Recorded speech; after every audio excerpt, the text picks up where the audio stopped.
against dysfunction. Woohoo! I'm hearing from a lot of you guys that you are you're into this whole idea about the immune system against dysfunction in your life.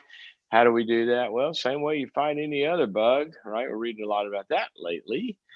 But you got to have some antibodies. You got to have some, distance from some of it. You don't even want to get close to some of this dysfunction that's out there. Some people are walking around with.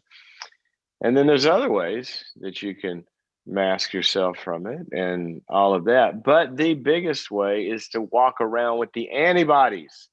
And the antibody solution is not just about hiding from everybody on the planet. Of course, we can do that if we have conflicts with people, but better is to get rid of the triggers in our own head where they're able to come push a button, right, that gets you goofy. Instead, being healthy and having a good immune function to dysfunction. And that way, not only do we not get infected by people's immaturity, we can actually be a redemptive force to maybe, like people have done for me and possibly for you, come and invite you over the course of years to a higher level of maturity. Imagine that. It's actually helping each other to get well. And that's what this program is about. We talk about every day, we talk about these areas of life, how we feel, your stressors and depressions and all that kind of stuff, and your relationships, where they break down, how we can make them better, and also your dreams and goals and how to make those come to a real place of fruition. So that's what we do. Thank you for tuning in. Let me give you the phone number because you can actually call in. And when you call in, you become a very special person because that is where the show gets its legs, right? It's from our real stories. And as we share what's going on and the things we're struggling with, we learn from each other. And here's what I found over many, many, many, many years. Many, many, many years. There are so many people that I've listened to and sat down with and worked with. Um, have zero experience personally in my life of what many people have gone through. Okay, as they share their pain, their stories. And at the same time, I always feel like I have 100% experience, shared experience with them over some of the themes and the feelings and the conflicts that go on in whatever that problem is.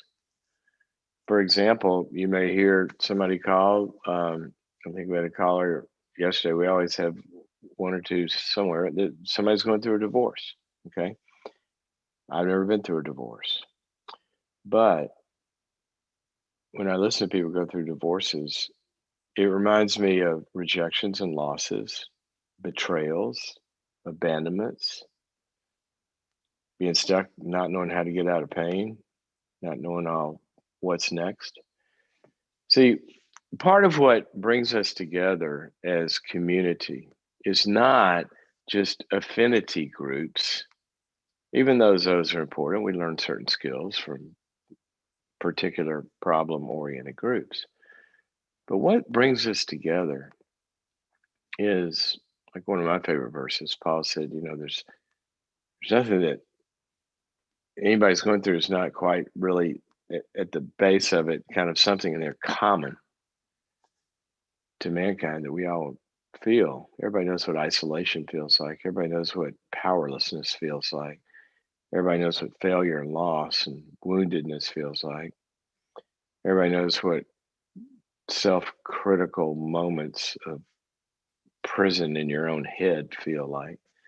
Not being able to get to the next level of whatever, everybody knows what those things feel like. And that's what I love about this program is the callers call in and they give us their story and we can all hop on. And I love the way you do that on the platforms and Facebook and other places where you're joining each other. So that's what this program's about. Let's get to the first part of it. Let me give the number here, 844-940-2774. 844-940-2774. 844-940-2774. And this is the hour that you can get on. The show stays up there 24/7. You can watch it, but it's only in the live hour that you can call in. And you can tell what the live hour is because that's when I'm slurping my coffee. Okay, because it's still kind of morning here in Southern California. Besides, my wife Tori and I, we were so bad last night. We had kind of a late dinner for us, and we're empty nesters now. We're figuring all this out. So kind of a late dinner, and about probably 9:30 or so, we said, "Well, let's watch a little bit of." We had started a new show. Let's watch a little. So we watched a little, but then it left a cliffhanger, and then we watched the next episode, and then we watched the next episode, and then we watched the next episode. So I feel like it's early morning, even though it's late morning. Anyway, you don't care about that. Okay, let's go to our email question that we start off with. Let me get the phone number again because there's still an open line that I can see, 844-940-2774 if you want to talk. Call in, share your victory story if you don't have a problem. 844-940-2774. But we always start out, if you don't know about boundaries.me, it's a platform that I have, and just go to that webpage, boundaries.me. And there's a gazillion courses on there that you can take about all areas of life, and people subscribe. They become members, and that's what you can do. But the members also get to email in a question that we begin the show with or have been doing recently. And we have one from Anonymous, boundaries.me member today, and here's her question. Now, remember I said earlier, you might not have the specific problem, but you have the specific identification with the problem. Here's what she says. My sister and I are in conflict and are not speaking to each other. I'm not sure why she's mad at me, but she accused me of something I didn't do. And here's her question. Who makes the first move in a healthy relationship? Who makes the first move in a healthy relationship? The answer to that is the healthy person makes the first move. And what I don't mean by that is the healthier of the two. Okay, what I mean by that is any healthy person makes the first move. That is the nature. That is the nature of people that thrive and people that are redemptive forces. And by redemptive forces, what I mean is that you might not be at fault. It sounds like here, she feels like she didn't do anything. And you hear people say this all the time. Well, it's not my problem. They're the ones that did it. They should come to me. Really? That's how you want to be? You want to leave the power for reconciliation and the power for healing and the power for getting to the next level 100% in someone else's hands and admit I am powerless and unable to even try to bring about a good ending. Really? Is that the kind of person you want to be? The people would say, well, they can come to me. I don't think so. What if a fireman said that? Well, their house is on fire. It's not my problem. Call me. Well, certainly they're going to call you, but I think if the alarm went off and they hadn't called you, you might go there too. Okay. So the second reason for that is many times they might not have the capacity to take the first step. Okay. Maybe they're too arrogant, narcissistic. Maybe they're too selfish. See, I'm starting out with some bad stuff here, right? Because that doesn't matter. That you've deemed yourself, I'm speaking to you generically. I'm not talking to her. She's not doing this. I'm speaking generically to the people who say, well, they should come to me. Okay. I'm starting out with bad stuff. They should come to me because they're narcissistic. They're selfish. They're this, they're that. Doesn't matter. In fact, that's even more of a reason. If you've deemed yourself morally superior, Everything we know about the morally superior people is they humble themselves to serve others. So you can't claim moral superiority and inactivity. All right. Now, let me say what I'm not saying here. What I'm not saying here, somebody's abused you, somebody's hurt you, you've dealt with it, you've done everything possible, and finally you had to set a limit, and you had to set distance because they're, you had to keep limits because they're hurting you. That's fine. But notice that in that scenario, you've tried and you set boundaries and you said, you got to, clean up your act or I can't be with you and all that. And you gave them choices and you tried to be redemptive. That's fine at some point to say, that's all I can do. I've offered you an invitation. I've offered you a path. I've apologized. There's nothing more I can do. When you want to play ball, then you come over. That's fine. But see, in that instance, you've already taken many steps, the ones that are possible. So, redemptive people redeem things. They move towards their enemies if it's safe. They try to work it out. So let's go to my favorite verses. What does the Bible say about this? For those of you who are from a faith background, who goes first? Who goes first? It is something I like to call a reconciliation sandwich. Because what the scriptures say is, who goes first, the injured party or the one who injured the other party? Who goes first? The answer is yes. Here's what it says. I'll just give you two little examples. If somebody's hurt you, they're responsible, right? If somebody's hurt you, go read Matthew 18, verse 15. If your brother or sister, if they sin against you, go to them in private, talk it out, see if they listen. The injured party goes and brings it up.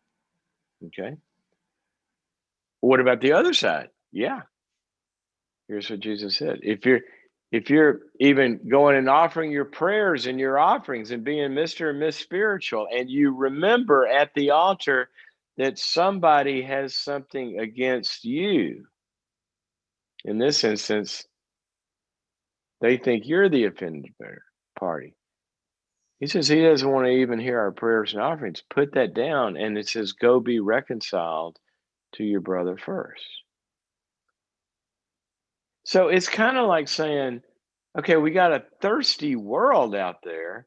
And who's going to give somebody the first sip of water? Are you kidding me?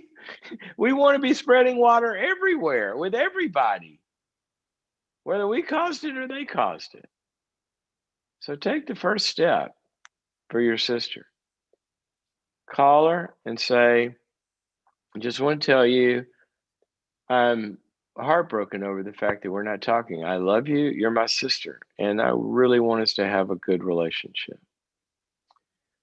I'm not sure what's happened here, but it seems like you're either hurt, I've hurt you in some way, or you feel offended or something. And I would like to really understand what it is. And then you listen to her story. And then you go from there and all the rules of having difficult conversations. But come on, guys. If we're estranged from somebody, make the first move that you can make. And it's always about yourself. You can't control somebody else into doing it, but you can take that first step. All righty. Some of you got some calls to make today or some emails to send.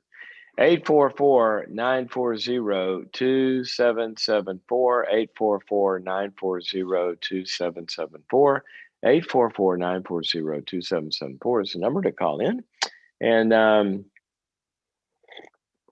we're going to go to the phones now, and we're going to start out by talking to Stephanie, who's got a question about her kid. Hey, Stephanie, welcome to the program. Why, hello. Thanks for having me. I'm so excited to talk to you. Well, I'm glad you're excited because if you weren't, then you'd be a boring call, and we don't like boring callers. And you got a lot of energy, and it's going to sound fun. So tell me how I can help you. Okay.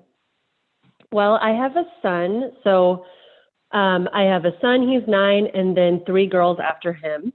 And Wow. and I'm married, and we go to church. And I mean, the Lord is really important in our family, and we emphasize honesty. That's huge for us. But my son, he's always been notoriously honest. He's a rule follower. He's a quintessential firstborn. He wants to do things right. If I forget my mask or something, he's like, Mom, put your mask on. We're going to get in trouble. And Worried about getting in trouble. Yes, very worried about getting in trouble. Oh, Well, by the so way, Stephanie, I'm going to preschool, start a whole. I'm going to. I'm going to start a world storm here, but the firstborn stuff. is it not true? It's baloney. The research has never, ever, ever borne that out. I mean, and even recently they did some massive studies, but people like it and they tend to have their anecdotal stories about it. So anyway, I just thought I'd put it out there for those who are empirically based and want to look at real research that tends to fall apart. Anyway, but I understand that he's very conscientious, right? Yes, conscientious kid. And I was a very conscientious kid. I did not like school. I was afraid of everybody. I wouldn't talk. And then, like in 6th grade, I just decided I love people. And now I've been super social ever since. Well, he's kind of followed in my footsteps. And my question is, am I over empathizing with anxiety, or am I being manipulated? So all through preschool, he cried every single drop off. Kindergarten, they had to pry him out. The gym teacher came out to the van and pried him out of my van because he would not go. First and second grade, it got a lot. Hold on. When these instances would Mm-hmm. happen, but how would you handle it in the moment? In the moment, I would try not to give it so much power, and I would be like, Harper, I love you, honey. You need to go to school. I'll see you at 3 or whatever. Not a lot of drama. Yes. Not a lot of drama. You close the door, you dropped him off, and see you later. Oh yeah. Yes. Perfect. Yep. I would. Perfect. The teacher would have to physically restrain him, and I'd say, "Love you, bye," and I just run away. Perfect. And 1st and 2nd grade, he finally kind of figured out, hey, this is life. Okay. In an otherwise healthy child. I mean, I know there are instances where, but your kid was okay. You checked it out. All of this. I just want parents to hear. Do not give in to that stuff. If your child is fine, they're just, don't give in to that. Do what she did. Okay, so keep going. So now it's been better, 1st and 2nd grade. He's invited to all kinds of birthday parties. He's got buddies. Life is going really well, and I'm proud of him. I mean, he's still kind of hard on himself, but it's going well. Well, then 3rd grade, his teacher is not, he says, not quite soft enough. She raises her voice and scares him. And he Wait a minute. Well, hold on a second. Hold on a second. He said his teacher's not soft enough? Yes. That's something he's always just said. Like, she's not, like, soft and kind and just, I don't know what he's trying. I mean, basically just. I just didn't know who said it. I'm not sweet just enough. She's going. She's kind of gruff. That was my son. She's a little gruff. And then he would and then it was fine, but he's like, eh. Well, then the last 2 weeks he would just start crying before school and losing his mind again. And I'm like, I'm not doing this again.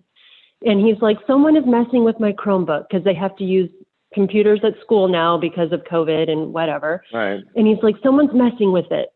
And I'm having issues. And then he's like, but the teacher thinks it's me. And now she doesn't like me. And I'm so scared. I can't go. And so I talked to the teacher. And so there were a lot of things going on with the computers. And then IT traced it back to him, that he's doing it.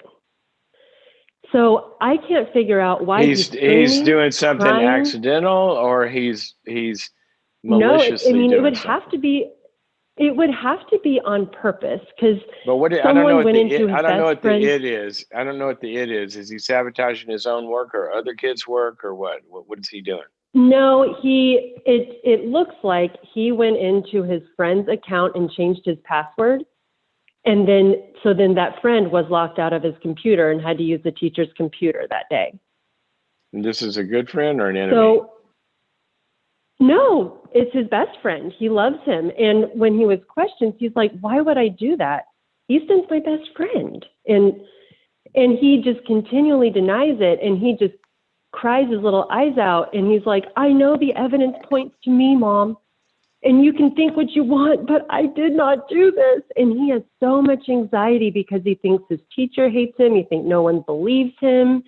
But there's no doubt that he And did it.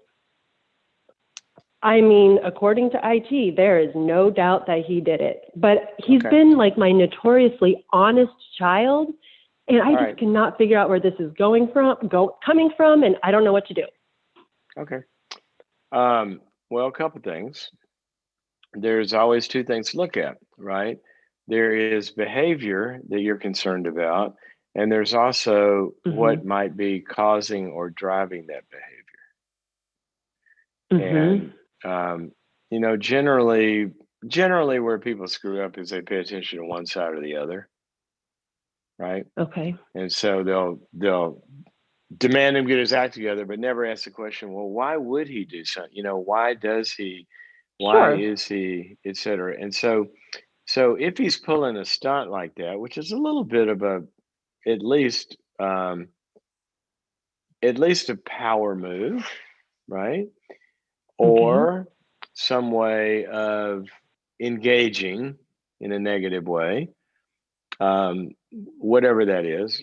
And Mhm. you said a couple of other things that made me kind of wonder, um, you know, what's going on with the other kids and this, that, and the other. Where's his sense of, and I'm just going to use this word for lack of a better one, and it's not exactly right in what you said, but it's somewhere in there. Is where's his sense of powerlessness coming from? Mm. It's like you said, he's saying Yes, all the sir. kids, you know, he's describing all, and he's getting a little bit of that view of that there's a they that is bigger and stronger. I think you said something that made me Mhm. think of that. And so we got to know sometimes that's true at this age. You know, there are cliques and bullies and Mhm. all of that. And I really would want to kind of get an understanding from the teacher and from him. Is there anybody that's being mean to you? Is there anybody that's hurting you? You know, what's going on? So to rule out, you know, any kind of real problematic behavior on their part. Okay. And I also, don't and think there also, is any of that okay, but I'm just saying in general, as you far as always want to bullies. check that out. But he's Okay. describing that dynamic. So then we have to address how is he then excluding himself from the group? Because he does feel that. Didn't you say that, or am I making this up? Didn't when he's saying something about the kids and No, I mean, the kids love him. He is so concerned about the kids thinking that he's bad and that he yeah. changed the password. So Oh, and his teacher, only about this one oh incident. yeah. He didn't have Yes, any no, problems he with is, his peers before. no, he has no bully issues. He's very even keel, so I don't think the bullies really go after him much. Okay, I'm sorry. I don't know Um, why. I yeah, don't know why I thought you said something. Okay, so anyway, in general, parents, you know, you want to make sure there's no reality of stuff. Okay, so after there isn't, then we have to talk about him, talk to him about how's he excluding himself, et cetera, et cetera.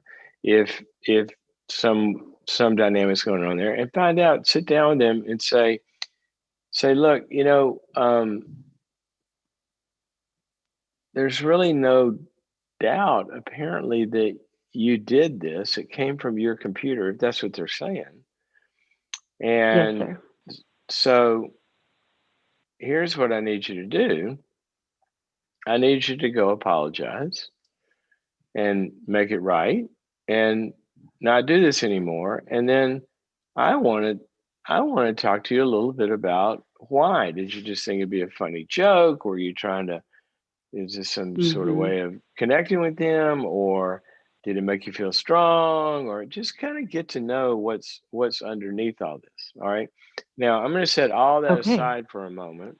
I'm going to set all that aside for a moment, and I'll Okay. give you one other one other path to go down, which is important. Um, in what you Okay. said, I would be a little concerned with his sense of over conscientiousness and over responsibility, where he always worries about, Yes. if somebody's going to break the I'm rule. very concerned.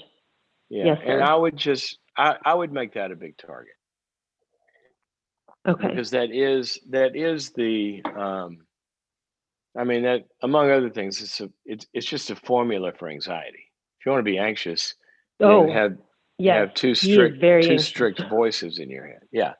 And so I would really Mhm. target those things and may even write them down with him. What are some things that you worry about that you're going to screw up on? And really start to look at those. And Mm. if I Mhm.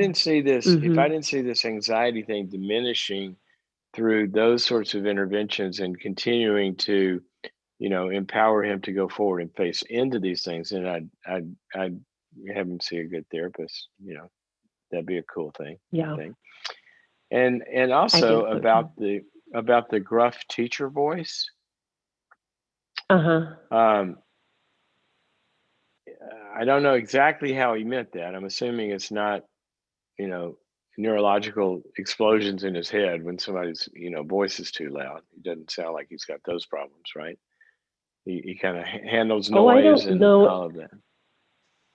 Well, he does not like super loud noises, but he feels like she's yelling at him and that she has disdain because she keeps pointing out Okay. what he did wrong and shaming him. So then he cannot All keep right. it Well, together. He just like panics before school. okay. Then I would try to find out if that's true. Okay. Yes, and we did And that, and the teacher said she's going to work with him and she doesn't want him to feel that way. okay, great. Now we're going to see if it diminishes as she changes. But what's very possible here is when you got a critical voice in your own head that yells at you, Mhm. at a Yes. 10 level, somebody speaks to you at a 5 level, it ends up going inside to the 10. And now you got 5 plus Yes, 10, and sir. people feel over criticized by somebody's not soft. Maybe they're just harsh, you know. But what we've got to do with this Yeah. kid is is not teach him that all of the harsh people in the world are going to go away, or all the harsh people in the Yes, world we sir. can go storm the halls and make them be nice. What we're going to teach our Right. kids is resilience to live in the world that they're going to live in. And so Absolutely. that's why I I would begin agree, to sir. coach it. So what do you do? What do we do when Well, what do you somebody's do not a when he's nice person? panicking and he's, well, yeah. Yes, sir. Well, we have to You remember teach that maybe him, that's just the way they talk. yeah, or maybe they're a mean person. We don't know. Maybe the cat doesn't even like them. Mm, We don't know. But here's what we can sure. control. We can take the message Yes, in it sir. that's usable, and we can act on that and all that. So I would work on his Mm-hmm. resilience. That's what I would do. Okay. And if he's Dr. Cloud, otherwise so not in any appreciate kind you. of, well, thank you very much. If he's not in any kind of other psychological danger, then you just push him right back into those things that he's anxious with. Say, I know it's hard, but you're going to pull this off. Give me your plan. Equip him with a little bit of a plan, how you're going to deal with the day. And then when you get home, we'll talk Mm-hmm. about it. Bye. See ya. And then Exactly. wait, which you've done. So, okay. Hope that's helpful to you. Okay. I It, like so much of what you have been talking about, though, because, and I can get some other callers, but, so many parents, oh my gosh, come on, where they're just infantilizing their kids by not pushing them into having to become competent to work out their own problems with people and to face into things that they're afraid of instead of picking up the phone, storming the school, and yeah, yeah, yeah, yeah, yeah, yeah, yeah. We got to equip kids to live in the real world. Really, really important. And I don't know what it is that shifted, but I saw it even, my kids now are 18 and 20. And when they were little, even back then, this is 20 years ago, I started to see this kind of parenting paradigm shifting in incredibly huge ways to making kids so vulnerable to life because they're not equipping them to deal with life. And you got the helicopter thing, and you got just the absence of frustrating kids. Kids need frustration in order to grow. They've got to run into a limit where they hear no and can settle down and deal with not getting everything they want instead of, I remember a big one when our kids were little, say, well, if you say no, give them another choice, give them another alternative. No, you can't do this, but you can play. No, are you kidding me? Does your boss do that? Hey, I'd like to take all the company cars and, have a big party and hire some drivers on my budget and go invite everybody in the department to Tahiti. If we could drive to Tahiti. The boss says no. Boss doesn't feel obligated to offer you another alternative. See, we have to learn to deal with no. We have to learn to. I remember my kids had a at their little preschool. I love this song. You get what you get and you don't get upset. You get what you get and you don't get upset. And they had this little mantra where kids learn to deal with frustration. We're not gratifying all the time. We're not solving all their conflicts. So I remember one time my kids were, oh gosh, I don't know how, I'm going to guess six-ish, in that range. And it's kind of the age, sisters 20 months apart, they're blaming each other. You did this. No, she did that. And they'd run to me, yeah, yeah, yeah, all that kind of stuff. And so one day I figured they were old enough for this. So they came to me, Olivia did this. No, Lucy did this. I said, okay, girl, sit down. All right. Now here's the deal. If you have a dispute, okay, if you have an argument with your sister, you can bring it to daddy court. And I'm the judge.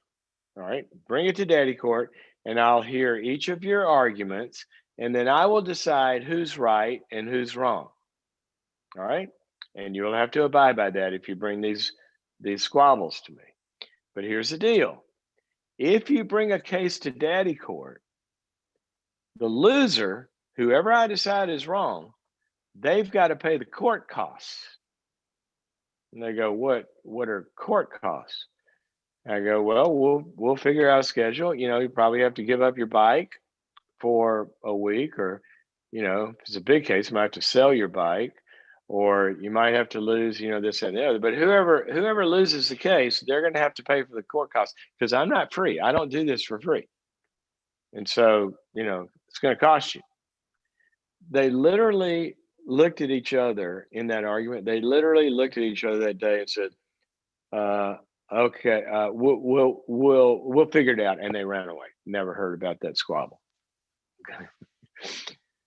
You got to teach them how to deal with their own stuff. And certainly, if there's fragility underneath that needs to be addressed and supported, like I said to her, if he needs counseling, go do it. But don't enable their weakness. We want to build weakness into strength. That doesn't mean depriving them. It means giving them all the support and everything they need, but requiring them to reach the bar. You want to boil parenting down to the simplest formula that is just the way all the research falls out. You want to know how to make this simple? Two things, two factors in raising healthy kids. A high degree of warmth. No anger, no harshness, no toxicity, never accomplishes anything. One of my favorite verses, the anger of mankind does not accomplish the righteousness of God. So getting angry never helps. Okay, they might comply for a second, but it doesn't build character. Okay, so number one factor, high warmth. Number two factor, high expectations. And you put a lot of warmth and a lot of support together with, I'm going to expect some things from you that you got to live up to this bar. And if you don't, I'm going to hold you to it until you get there. You have high expectations and high warmth supporting them to meet those expectations. Then by and large, you're going to omit a lot of the problems. If you have one of those, you're in trouble. If you have high warmth and low expectations, the kid's going to flounder. They're going to be powerless. They're going to be a bunch of stuff. Okay. You have high expectations and no warmth. They're going to cave in with the guilt and the shame, or either rebel against your control. So watch for those two things: high warmth and high expectations. Good way to be with ourselves too. Okay, so let's go to Alice, who's got a marriage question. Looks like Alice. Welcome to the program. Hello, Dr. Cloud. I'm very happy that you can take my call. Happy and to have I'm very you. nervous. Well, my question. how can I make that better? I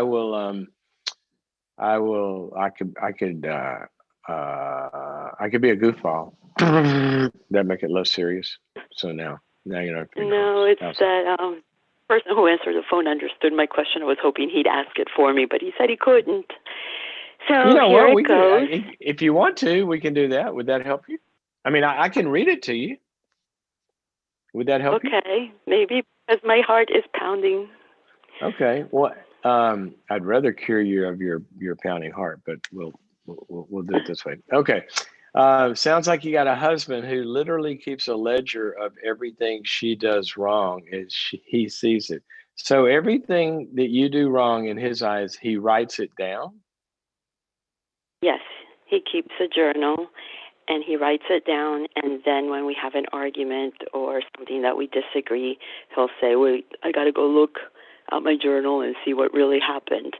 And he writes it as he sees it, not necessarily is it the way it really happened or the way I meant it. And we have a really bad communication, a really bad marriage for years. That's every now and then I say, after all these years, I think I've heard it all. I don't know if I've ever heard of a husband that keeps a spreadsheet of all of his wife's perceived mistakes. This may be a first. Maybe I've heard of that before. Yeah. A lot of them do it in their heads. And I read many of your books, and I've never seen or heard that addressed from you or anyone else. And the Bible teaches that love keeps no record of wrong, and so it's very hurtful to me, and I don't know what to do. Okay, does he ascribe to that same Bible that you do? Yes. Oh, he does? Yes, supposedly. Okay. Have you shown him that verse out of 1 Corinthians 13? Love keeps no record of wrongdoing. No, he knows it. You sure? Really showed it. Yeah. Okay, what happens? What happens? Now I'm going to assume the obvious here, and you tell me why it didn't work. So when you go to him and say, honey, when we have conflicts and stuff, keeping a journal of everything that I've done wrong in your eyes, that really doesn't help, and it doesn't feel good to me. So can you stop using that as a method for us to resolve a conflict? So when you've said that to him, have you said that to him? No. Oh, well, let's just start there. Haven't thought of it. Yeah. Let's start there. Okay, now I'm going to guess that when you talk to him about conflict, it doesn't go well, right? Right, and we don't talk much anymore. Lately, I've had to get the elders of my church involved, and things have gotten a little bit better. So maybe now I can talk to him. I just don't feel safe because I just get hurt so easily. When we do Okay, talk, well, we discuss. if it's at the place where um, the elders have come and talked to him apparently, and he's listening to them, it sounds like. Is that right? Not really. He's taken himself from under their authority now. Oh, I thought you said it's gotten better. You did say that, I think. Well, yes, I did. It's gotten better at home, where he's been a little calmer, and he will he's respecting what I say. Okay, But he did so not want from them. he did not what? He doesn't really want to hear from them. He believes that he knows the Bible just like they do, and they can't. I feel like he believes they can't. No one can teach him anything. He knows it Well, all. then he doesn't. Then he doesn't know the Bible. But here and there, this is more about a kind of characterological pattern generally when you see this than how much of the Bible somebody knows. But here's what's happened. You guys' ability to resolve this together, the two of you in the room alone, has proven to not be able to be effective, right? Correct. When the two of you sit down and talk about this, this kind of stuff, it doesn't help. So I would just tell him, I really want our relationship to improve.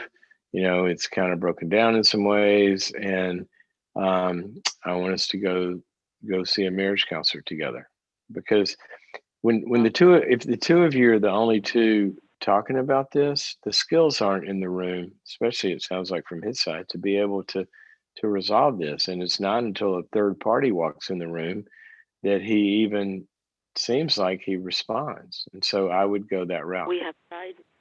Yeah, we tried marriage counseling. We had 2 sessions together. I've had sessions individually, which I'm still seeing a counselor. And he had some individual sessions by himself, and then he quit. He doesn't want to hear from the counselor, from the elders, from anybody. And I believe he's hardening his heart.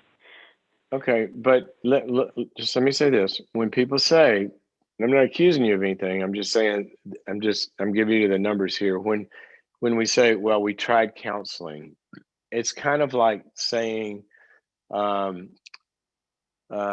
light's broken. I've got one light bulb in the closet. I bring it out of the closet. I screw it in. Oh, I tried that. It didn't work.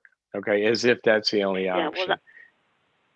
Yeah, I'm still seeing the counselor. I'm still going to counseling because I need healing. Absolutely, I understand. I'm glad you're doing that. But I'm talking about the marriage counseling. And so what I would want to be talking about with the counselor is, what is the best strategy? And here's the question to ask: what kind of leverage do you have with him? Okay, because he's not responding to just requests, but he responds, when some sort of leverage comes and puts a little pressure on him. So I would begin to get to talk to the counselor about, and I got to move on here. I'll leave you with this, but I talked to the counselor. I'm glad you're going to counseling. Okay, sometimes people say, well, he won't go. Well, that doesn't keep you from going, and you're doing the right thing. You're going, but I would want you to talk to your counselor about if we start to think, what's the best way to get him back into a different marriage counseling? Okay, somebody strong enough to handle him. Okay, what's the best strategy for this? And it may involve, you're taking a stand, and it may involve you having some consequences, and it may involve bringing the elders back in. It may involve, somebody else that has leverage with them, a good friend or whatever. But he's not the kind that responds just by seeing the light. He's got to have some sort of pressure brought to the situation. And there's a lot of different ways in which you can say, I want you to go, but if you don't go, then here's what's going to happen, A, B, C, and D. And you and your counselor can come up with that plan. Oh, my heart goes out to you, though. I'm telling you, when somebody's keeping a running tab of your mistakes or their perceived mistakes of yours, that's not generally the way that we get to a good place. Okay. And I'll say this about that, because here's a good thing to remember. Relationships, and this is one of my favorite verses. It's a lot of verses summed up in one. There's only two ways to live in life. Okay, there's only two plans, and you get to choose which plan you want. Every human gets to choose which one of these plans you want to live under. Sort of like insurance plans. You know, you can go with that system or you can go with this system. All right. There's two ways to live life. One is that we live life according to love, that is the law. Jesus said all of the laws can be summed up basically in the law of love. To love God with all your heart, mind, soul, and strength, which means we before him, we're trying to be everything that he calls us to be, the best person you can be in service to him and in relationship and love. And love each other as yourself. Other people like you would want to be treated. Okay. So when I'm thinking about doing something and I think about the effects of this would have on another person, then I go, well, that wouldn't feel good. I wouldn't like that. So I'm not going to do that. So I restrain myself for the sake of loving another person, treating them like I would want to be treated. So that's one system we can be under. And included in that system is forgiveness. That if you screw up under the system of love, if you say, I'm sorry, then you're forgiven. Okay? It also demands that you forgive others when they screw up. Because if you're going to live under that system, that's your system for you and other people. Fair is fair, right? Or if love doesn't work, we have another alternative, and that's called the legal system, or as the Bible puts it, under the law, which means basically that you're going to keep score of everything. And if somebody fails, there's a fine, there's a punishment, there's no forgiveness, and we're going to come after you. We're going to come get you. I remember I was working with a couple one time, and one of them, I think it was her, saying, we always do what he wants. We never do what I want with dinner or whatever it is. He always gets to. And I explored this a little more, and the guy was pretty selfish, right? And so they keep having these conflicts. And I said, look, guys, I would like for you guys to have a marriage based on love where you treat each other like you would want to be treated. But y'all aren't ready for that. So we're going to move over here, and we're going to keep score. Because that's what a court does. It hears the evidence, it keeps scores, and it renders a judgment. So until you guys learn to love each other, which we're going to work on, I'm going to be the judge, and I'm going to hear your case every week, and I'm going to hear the evidence. So you've got 7 dinners this week, 7 evenings, whatever you got to choose from. I want you to write it down. Who got to choose what night? Keep score. If it comes in, 5-2, then I'm going to make a judgment you're wrong. Well, who wants to live that way, where we're having to keep score with people that we're trying to love? No, we don't want to do that. Only thing we want to keep score of is asking ourselves, am I treating them like I would want to be treated? And so, Alice, my heart goes out to you, because this is not a good way to have a marriage. And what's got to happen is, the law is for the lawless. Another one of my favorite verses. Sometimes when love's breaking down, you got to bring the law in. This is why you brought the elders in. It's a great example sometimes. But then you use that to try to get somebody over to the column of love. Those are only 2 ways. Only 2 ways to do life. People can be free as long as they're responsible and loving. But when that breaks down, they might have to go in timeout or jail or relationship timeout. Okay, let's go talk to Lexi, who is calling us from Phoenix, talking about the single life. Lexi, welcome to the program. Thank you, Dr. Cloud. I really appreciate you doing this. This is like the highlight of every morning for me. So thank you. Oh, you're so and nice. And also thanks for talking to me. Well, you're welcome. You know what? I've loved doing the show. We started it in lockdown, right? It's just everybody's holed up, so why don't we talk? But I've liked it because I used to do call-in radio. Liked it so much that if everybody, all you listeners, if you will spread the word about the program and it gathers, a big enough audience, it would be worth doing after lockdown. And so it's kind of up to all of us. If we build an audience here, then I'll keep doing it. So thank you, Lexi. Appreciate it.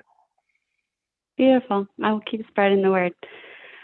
Sorry, I'm a little nervous. I don't know why, because you're amazing. But I just wanted to chat with you because this morning when you were talking about reconciliation, it's just been something that I've been trying to deal with. I had a pretty serious relationship and about 2 months ago, and I was the one that ended it. And so it felt like, and now I've How long was to, the relationship? How long was the relationship, and why did you end it? It was almost 2 years, and I ended it because it's a bummer. Serious. And it's hard, So it took me probably 9 months to a year to come to that decision, which is a little slow, but it was just something that I was trying to discern of is this someone that I can marry, and are these problems and issues that we have something that I can commit to forever with if they never change? So I was having a really hard time with that. So I eventually ended up leaving, and it's been is there really any way hard to say very, very quickly in a sentence, give me what the issues were? A lot of them were based on communication, which I know is a very broad subject, but being able to resolve conflict, I guess, in a healthy and productive way, which it didn't feel like we could ever do very well. And because he was incapable? It's not something you just figure out right away. He just was one of those people that doesn't like talking about anything really, but difficult things specifically. Really? So, Okay, so that made it kind of hard. Next. I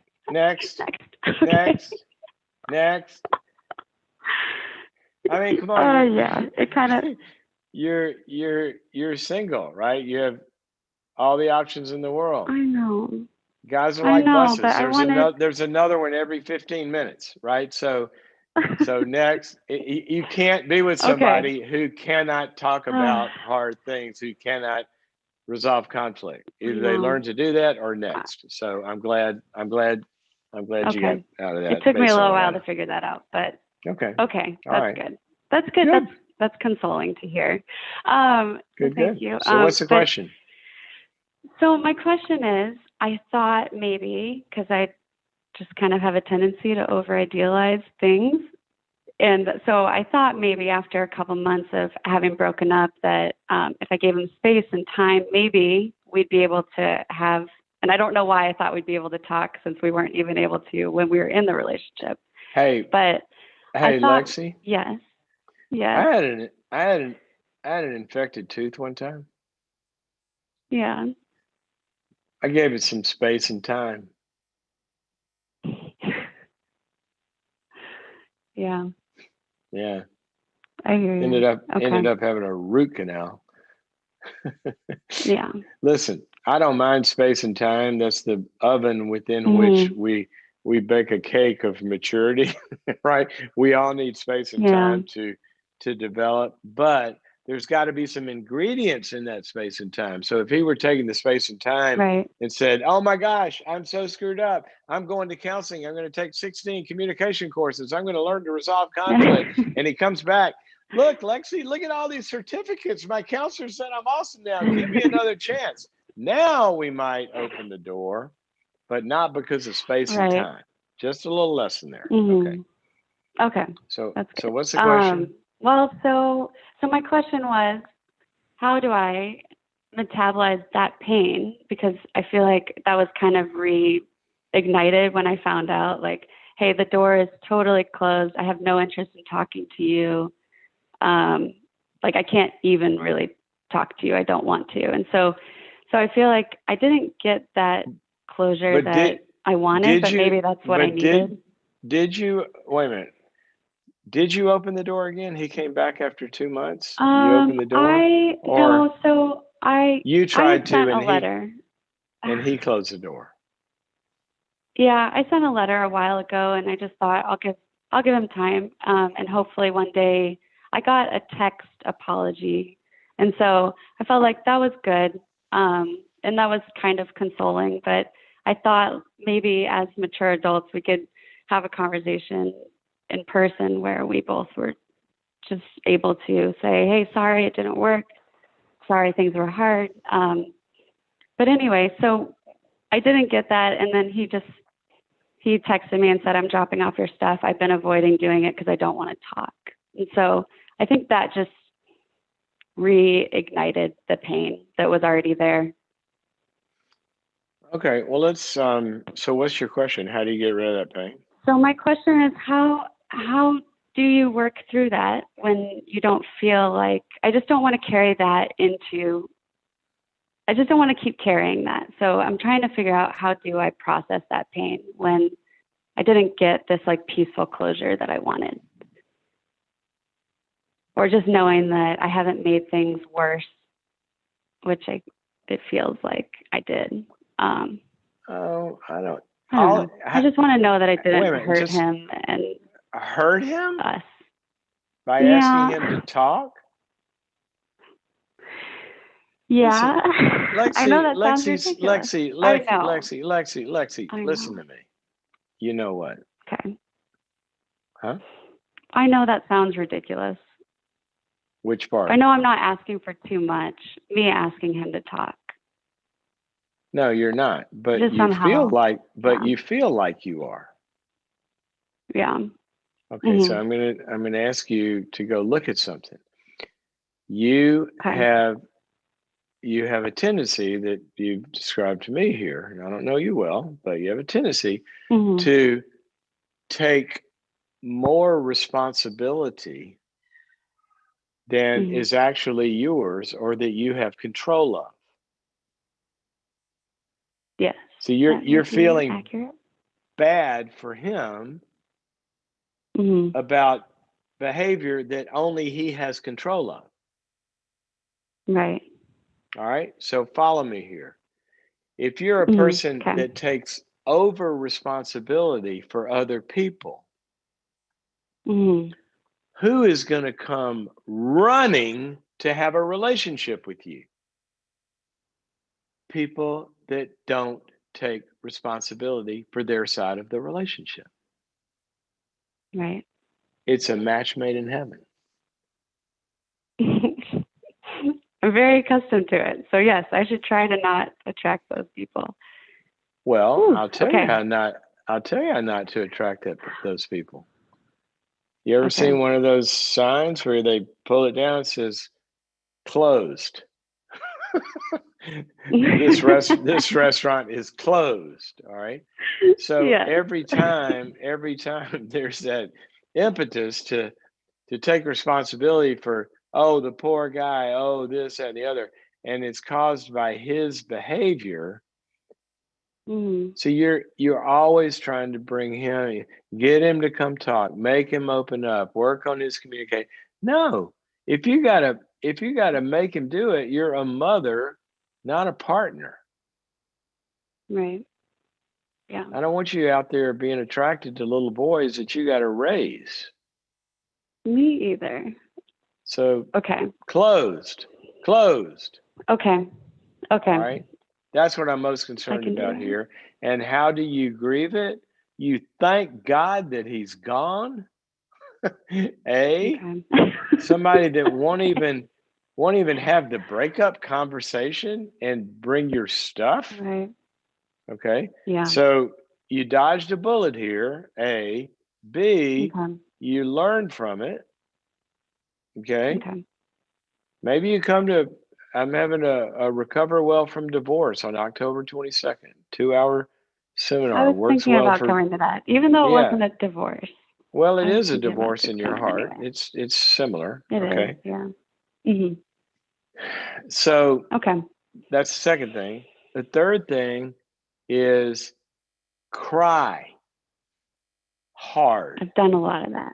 Okay. All right, but here's what I want you crying about. Okay. Right now you're crying about longing for the good times that you had, right? And all of his good moments and all this good Mhm. stuff, because there was a lot of good. And you're crying about that, right? You're going to miss that. Mhm. Yeah. But when you cry, I want you to cry about him, because he was not just all of those good moments. He was also very, very, very, very frustrating. Yeah. Mhm. And he didn't live up to the bar of being the man that you want to be with.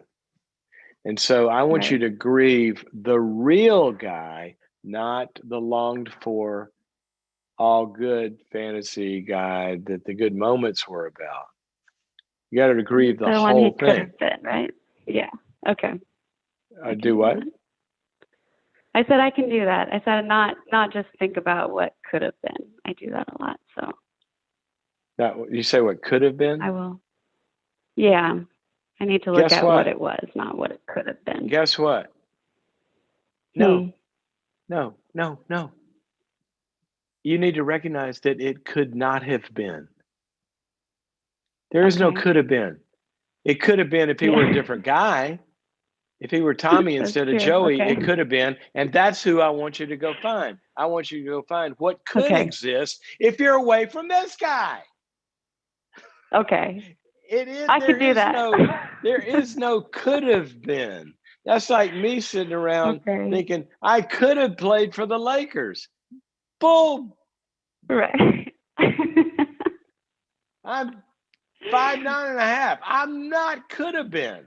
And he's not a could have Okay. been until he gets struck by lightning. So how do you process it? How do you grieve it? You grieve the reality Mhm. of what the real grief here Mhm. is is he's not able to do this. And so I got to let go of Yeah. him. And that's the real grief. Okay. So do that. Okay. Okay. All right. And That's I would encourage you really sign up helpful. for Thank you so much. sign up for boundaries.me and look at the dating course I on there. did. You did. Okay. Go Okay. find that Okay. I haven't course. listened to that one yet. Okay. I will. I've been Lexi. listening And to the come on. grief one. It's been good. Okay, good. Good. But go listen to the Thank dating you course on so much. boundaries.me. And also, Lexi, Yes. you're cool. All right. So go out there, make some guy show up who deserves cool. Stop enabling All right. these little Okay. boys. Okay. Thank you. Thanks Yep. for your call. Oh, sweethearts. Such sweethearts. They get trampled by what could be the hope, the wish. Well, yeah, that's nice. You know, it's Tuesday, and wow, if it were Friday, then I'd be one day away from Saturday, but it's not, it's Tuesday. So we got to deal with what is. So when you're looking at your your boyfriends, I'm looking at my Tor, come here and say hi, please. She come here. My wife just walked down the stairs and is leaving. I was going to get her to say hi to you guys because I interviewed one of our daughters a couple of weeks ago, and a lot of you requested that I interviewed Tori, and I'm gonna. I can't hear you. Well, you can't hear, but there's nobody to hear. But you can. You're not going to talk. She's not going to talk. Okay, she's going to be back. Since she promised me she would come on from an interview. Come on for an interview. We'll take your questions and about marriage and kind of how we see things. How we have negotiated this thing called marriage for 25 years now. Anyway, that was a nice surprise. Okay, guys, we are out of time. A couple of announcements.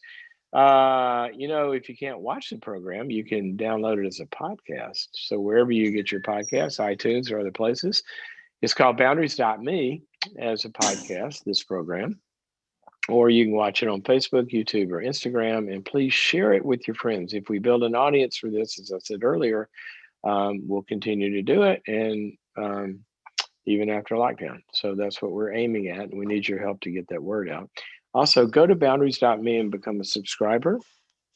I won't have to tell you much about that. You just go on there and it'll tell you everything you need to know. Just go look at it. It'll only take you a second. Log on, sign up. You'll have a whole world at your fingertips of topics. And also, for those of you who have been through divorce or going through divorce or in the pain of divorce, trying to resolve any of that, learn about the future. How do I ever believe in love again? Why did I pick this person? How do I change my people picker? Why am I attracted to the wrong types? All of that, we're going to be covering it, as well as very practical stuff about, what do you do? Do you talk to them in the midst of a divorce? Is there hope? When do you have hope? When do you not have hope? All of that stuff. October 22nd, which is next week, we will be having that event. It's a 2-hour live event right here. And you can also, if you sign up for it, you can't be there in the live section. It'll give you access to download it as well. So go to boundaries.me / and the word recover. Boundaries.me / recover, not recovery, but recover, because we entitled this Recover Well from Divorce. All righty, that is it for today, guys. Always good to be with you. Thank you to our callers. Thank you to all of you on the various platforms that are giving feedback to each other and support for our callers as well. We appreciate you, and be with you tomorrow. Okay.